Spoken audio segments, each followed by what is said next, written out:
চারিদিকে তাকাও, গাছ, নদী, প্রাণী, এমনকি যে বাতাসে তুমি শ্বাস নিচ্ছ সবই আমাদের পরিবেশের অংশ। কিন্তু এই পরিবেশ বদলে যাচ্ছে। দূষণ, বনধ্বংস আর বর্জ্যের কারণে পৃথিবীর তাপমাত্রা বাড়ছে। জলবায়ু পরিবর্তনের ফলে বাড়ছে বন্যা, খরা ও অন্যান্য তীব্র প্রাকৃতিক দুর্যোগের ঘটনা।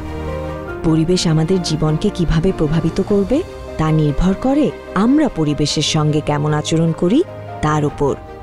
আমরা যখন বাড়িতে পানি অপচয় করি, এর মানে কোথাও না কোথাও কারো পানির অভাব হচ্ছে। তাই কল বন্ধ রাখো। পানির প্রতিটি বিন্দুই মূল্যবান।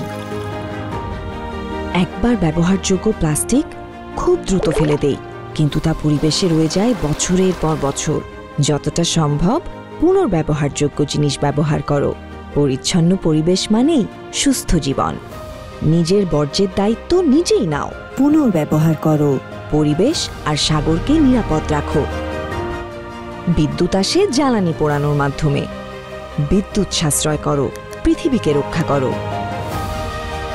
খাবার তৈরি করতে পানি ও শক্তির প্রয়োজন। অপচয় করো না। যতটা দরকার ততটাই নাও।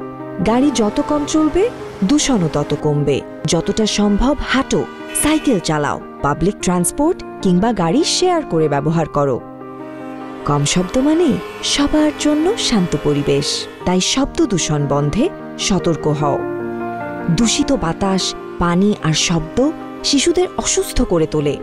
অ্যাজমা, রোগ সংক্রমণ বা কানের সমস্যার কারণ হয়ে উঠতে পারে। তাই ঘর, স্কুল, রাস্তাঘাট পরিষ্কার রাখো, যাতে শিশুরা সুস্থভাবে বড় হতে পারে। গাছ আমাদেরকে দেয় বাতাস, ছায়া আর প্রাণীদের আশ্রয়। তাদের যত্ন নাও, বন্ধু হিসেবে দেখো। তুমি হয়তো শিশু, কিন্তু তোমার কাজের প্রভাব বিশাল।